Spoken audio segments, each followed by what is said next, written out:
इसमें मैं आऊंगी आपके पास। एक बड़ी खबर जल्दी से बता दें, नबलस में फिलिस्तीनियों के घरों में आग लग गई है।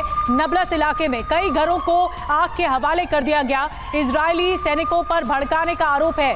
आग लगाने वालों को शह देने का आरोप भी लग रहा है।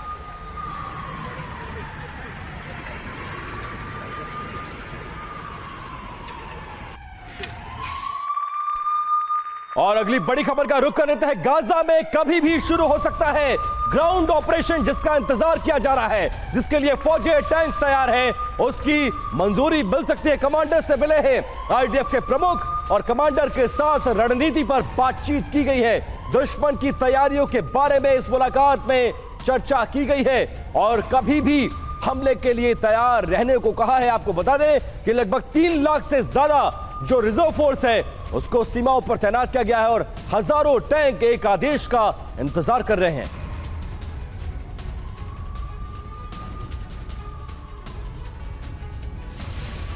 तो असमंजस खत्म हो चुका है और इजराइल ग्राउंड ऑपरेशन करेगा और गाजा में यह काम बहुत जल्द होने जा रहा है। बस एक ऑर्डर का इंतजार है। आइए देखते हैं इजरायली आर्मी के चीफ ने और क्या कुछ कहा है ग्राउंड ऑपरेशन के बारे में। ये देखिए, हम बहुत जल्द गाजा में घुसने के लिए तैयार हैं, ये कहना आईडीएफ के चीफ का। जी हाँ, और साथ में उन्होंने ये भी कहा कि हम हमास के खात्मे के लिए पूरी तरह से तैयार हैं और उनके किसी भी इंफ्रास्ट्रक्चर को तबाह करने के लिए भी हमारी यूनिट तैयार है, ये भी कहा जा रहा है। 2 हफ्ते पहले ही घटना हमारे दिलो दिमाग में है कि जिस तरह से किया गया 7 अक्टूबर को। गाजा की स्थिति बेहद जटिल और आबादी यहाँ की घनी बताई जा रही है और दुश्मन भी तेजी से अपनी तैयारी कर रहा है। उन्होंने अपनी फौज के सामने ये बात कही, लेकिन हम लोग ऑपरेशन के लिए पूरी तरह से तैयार हैं। अपनी तैयारियों के बारे में अपनी सेना को बताते हुए नजर आए। घोष सर, आपके पास आ रहा हूं मैं। इन तैयारियों को लेकर क्या कहेंगे? कितनी तैयार है इजराइल की आर्मी? और इस तैयारी के बाद अगर ग्राउंड इन्वेजन शुरू होता है, क्या लगता है कितने दिन और गाजा बिल्कुल शमशान में तब्दील, या फिर लगता है कि यूक्रेन की तर्ज पर गाजा भी लड़ेगा और इतनी जल्दी फैसला फिलहाल गाजा पट्टी में नहीं होने जा रहा है? देखिए, सबसे पहली बात यह है कितने दिन हो गए कि इनके ग्राउंड फोर्सेस एकदम गाजा में घुसने के लिए तैयार हैं। बहुत सारे दिन हो गए और हर वक्त यही हो रहा है कि आज आएंगे, नहीं तो कल आएंगे, आज शाम को, कल सुबह, लेकिन ये जो ऑर्डर है वो नहीं आ रहा। इसके 2 वजह हैं। और फिर आप देखिए कि नेतन्याहू बार बार ग्राउंड अटैक नहीं शुरू हुआ है वो, लेकिन आ रहे हैं और उनका मनोबल बढ़ा रहे हैं। मनोबल अभी तक जब आक्रमण ही शुरू नहीं हुआ, क्या मनोबल बढ़ा रहे हैं? यही बता रहे हैं कि आप रुक जाइए। और इसके 2 कारण हैं, मैं वो आपको साफ कर देता हूँ।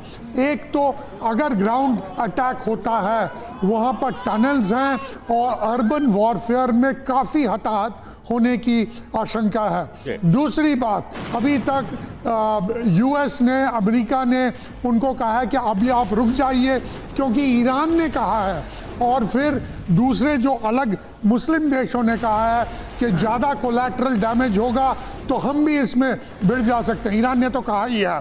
फिर हिजबुल्ला आएगा, फिर लेबनान आएगा। इसमें जब भी ग्राउंड अटैक होगा, ज़्यादा कोलैटरल डैमेज होगा, आईडीएफ के लोग ज़्यादा मारे जाएंगे और एक काफ़ी मतलब, यानी घोष सर, एक बात तो आपने क्लियर कर दी कि ये अनुमति का इंतजार हो रहा है, लेकिन क्यों हो रहा है? निनाद सर, मैं आपके पास आ रही हूँ इसी रिएक्शन के साथ कि ऐसा क्या इजराइल इंतजार कर रहा है? क्या अमेरिका के नोट का इंतजार कर रहा है कि वहां से अनुमति मिले? क्योंकि अगर ईरान कूद गया इस जंग में तो फिर तो भीषण और ज्यादा होगा युद्ध। तो इंतजार किस बात का हो रहा है? ग्राउंड ऑपरेशन शुरू क्यों नहीं कर रहे? देखिए, मेरे को लगता नहीं कि इजराइल की जो फितरत है वो अमेरिका की वेट करने की है। जब इन्होंने सुलेमान को मारा था, वो ईरान के कमांडर को, तब उन्होंने अमेरिका को बताया भी नहीं था। वेट इसलिए हो रही कि वेट करना में इजराइल को गेन है। जब आप अटैक करते हैं तो you attack on the time of your choosing, जब आप रेडी होते हैं। मेरे को लगता है कि गाजा स्ट्रिप में 3 चीज़ें इजराइल के फेवर में हैं। पहली बात, उसको बहुत बड़ी जगह नहीं है। दूसरा, इजराइल की आर्मी को बड़े सालों से एक्सपीरियंस है वॉरफेयर का, डायरेक्ट वॉरफेयर का। पर तीसरा, सबसे बड़ी बात, इजराइल क्या चाहता है इस ग्राउंड अटैक से? वो चाहता है कि सारा हमास का इंफ्रास्ट्रक्चर डिस्ट्रॉय हो। मतलब इजराइल अपने कॉन्सेप्ट को लेकर बिल्कुल पूरी तरह से क्लियर है